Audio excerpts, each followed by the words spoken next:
My name is Emilio Gallegos. I was in the United States Marine Corps. I grew up wrestling from about fourth grade till a year of college, and so maybe that camaraderie, the physical, the necessity to excel physically and probably mentally, but just the brotherhood of it all, I think it was a good transfer. And just also to give myself a challenge. When I joined, I wasn't really sure what my job would be, I guess. Um, I remember when I graduated boot camp, we all go to Marine combat training and then off to your MOS. And so my MOS was a traffic management specialist. It's a 3112. Basically, it's shipping and receiving of cargo and personnel. You do beach ops and rail ops and helo ops and shipping and receiving things. So, for example, in 2003, we loaded the first vessels in National City, California, of the first vehicles going to Iraq. And so that's a portion of the job we would do, operating on a port, putting it together. Embark is what puts together the stuff on the ship where it goes, because it has a certain way, and the weight gets distributed. But we would operate as far as like the vehicles coming in from Texas, from 29 Palms, and so we would register all that, and then we pass that to the Embark people. So that's one example of what our job was. So, like I said, shipping, receiving.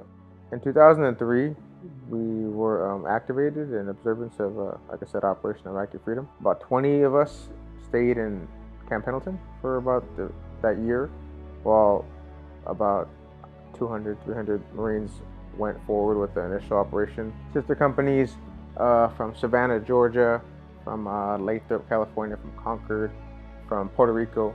So they're all the same battalion. So we all came together, and they kind of just pick and chose who they were going to send.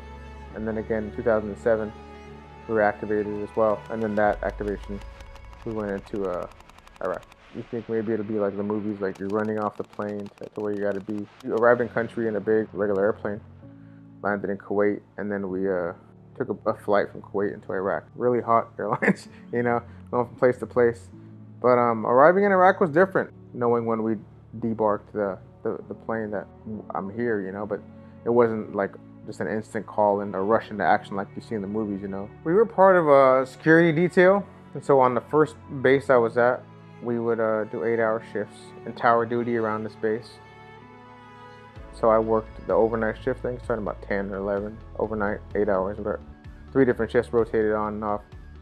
So we would do our outside of our shift, we could kind of pretty much do whatever we wanted to do. Go to the gym, go eat. The chow hall there operated like a regular cafeteria. Outside of our shifts, I would also do martial arts training. So depending on what time we recovered from the overnight shift, get some breakfast, take a little nap, I'd have a class maybe in the middle of the day.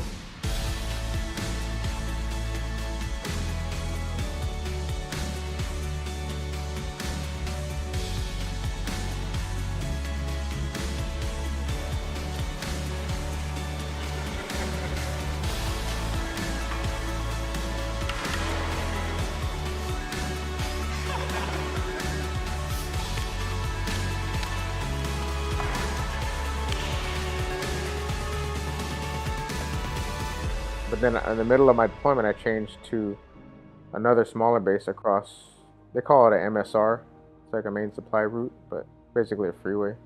I worked on what they called a mobile security force, so MSF. And so we would basically, like firemen, we lived in this building, 2 different shifts, 2 12-hour shifts. There would always be a patrol going on. I think it's about 12, 13 guys in each shift. Patrol going on, which will go around every few hours around the base. If we weren't doing that, we would be doing stuff in and around the base. Basically securing that base, but also reacting to things that would show up, like a random vehicle in the middle of this empty airway we had there that you don't know what it is, so they would send us to check it out. Or things on the breaches on the wire, we'd go respond to, or problems at the front gate tower. And so we worked 12-hour shifts, middle of the day till overnight, ending at like 2 or 3 in the morning, switching out. So on September 5th, 2008, a truck went out. I was driving a perimeter of the base. In the middle of the day, I drove over an IED. And there was no one really around. It's kind of, we drove over it. Like I said, it was a plate system, I guess, but I think they probably dug a little bit lower than the ground, cut the fence, climbed in, and buried it. But so it exploded, the vehicle, my Hummer. Um, and I was driving really slow because I was up on a really high embankment on a small road, barely wide enough for our vehicle. So it kind of pushed us up and sat down to the left because I couldn't open my door right away. And so right away my buddy on top and the turret jumped out, and then I couldn't get out of my door because it was stuck in the sand. So I had to like take my flak jacket off a little bit and slide out. And my buddy in the passenger seat got out, called for, backup came, and they took us to the medical on that base. They assessed us there, took us back across the road, the freeway, MSR, to the big base I was at before because there was a surgical center there. And basically they said I had a fracture in my fibula and they needed to cut my leg open. The pressure from that break, since it wasn't coming through the skin, it was causing a lot of pressure in my leg. And so if you don't respond quick enough to that pressure, it could become really detrimental to your limb, whether it be my arm or my legs. It could become gangrenous if you're not responding to it fast enough because the circulation isn't going on, and so you can lose, use of that leg or whatever it might be. So they had to cut my leg open. So they cut my leg open from my knee to my ankle, and just to relieve that pressure, it has to go somewhere, So they opened it, and then even when that was September 5th, and then I had a couple surgeries in the following days, and a laceration here from when we exploded. I hit the door and I hit the radio, and then when I looked down after our accident, I could see my bone in here. So it was like it's upside down V.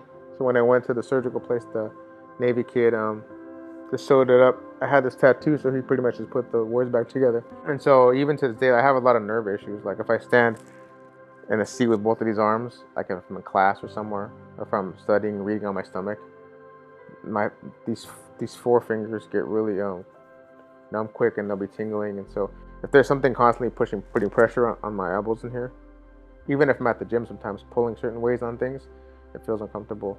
But I've had some nerve testing and a lot of stuff done at the VA, but nothing really too definitive.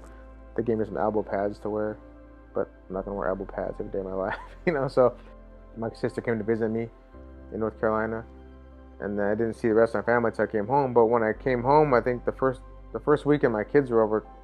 My daughter was 8, my son was either 12 or 13, depending on time of the year. But we went out, picked him up. Here in San Jose. My sister came down. She lives in San Francisco. We went to the bowling alley, and after a day of being out, doing things, so I wasn't really like secluding myself. I was trying to immerse myself back in my life. But walked in the bowling alley, put our names down for 5 of us. By the time we got to get the shoes, I started feeling really weird, and I didn't really know why. Then I just started feeling like this bowling alley had music, and the lighting was a lot of weirdness going on, and it's just a really lively place, kids and people. And so all of a sudden, it just began to be too much for me. A feeling that I hadn't experienced ever, probably even after my accident, immediately after. But so by the time we got to our lane, I realized I couldn't be here, but I didn't want my kids to see me like it, because I felt like I wanted to just ball up in a fetal position and just cry for no reason. My body was reacting, and I wasn't really knowing why. So my mom, with kids knowing, she dropped me off around the corner from the bowling alley at my uncle's house, who wasn't home. But I sat in this porch and just kind of chilled for the next hour while the kids played, and then picked back up. And so that gave me an idea right away that something was going on still inside of me that I didn't know of.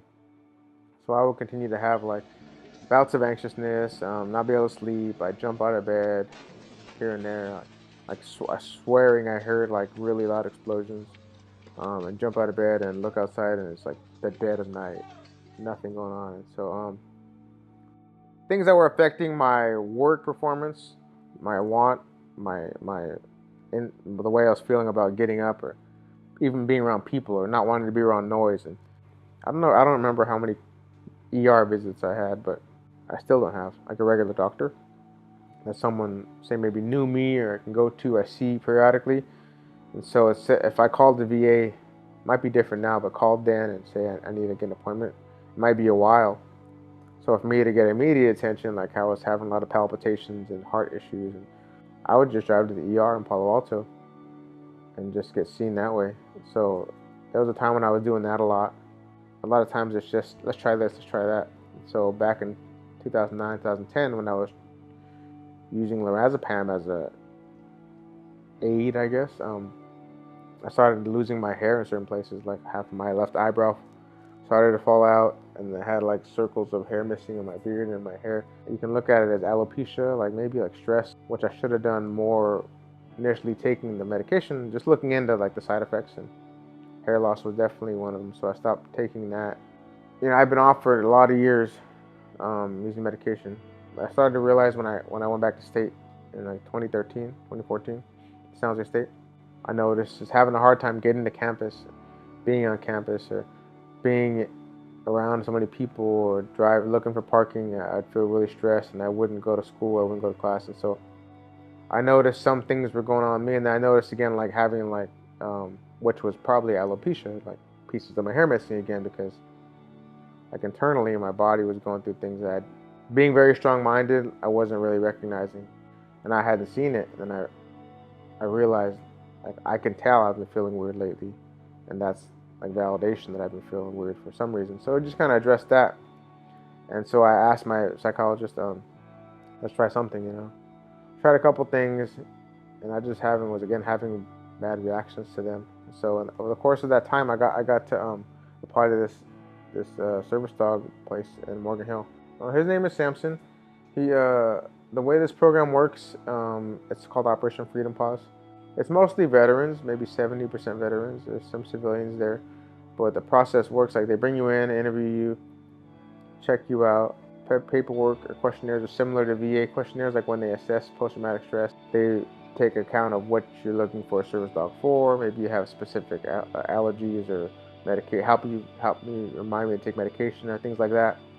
After our interview, she just initially, thinking back to what she has on hand, and so she asked someone to go get a certain dog from a certain kennel, and it came in, and she said, "This is Samson," you know. And so initially, I was like, "Oh man, I wanted like a puppy, maybe, you know, a younger dog." He looked older, but then I found out he was like a year and a half. He's still young.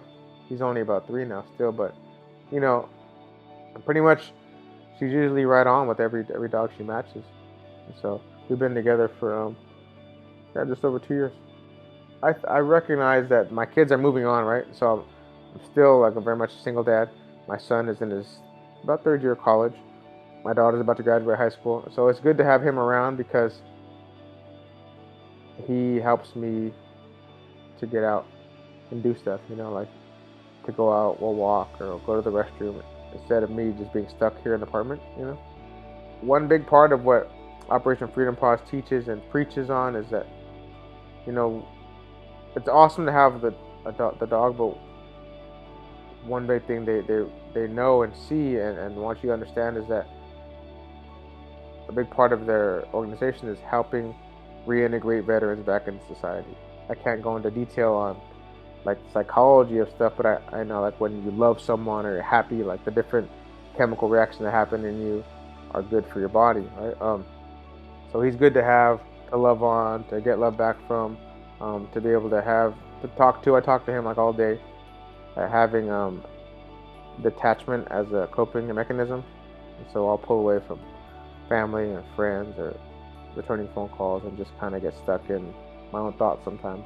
You know, I always speak of my Marine Corps experience as I've learned to take the goods with the bads, right? Just like everything else. I think I'm in a better place now than I was when I first came home, of course. Yeah.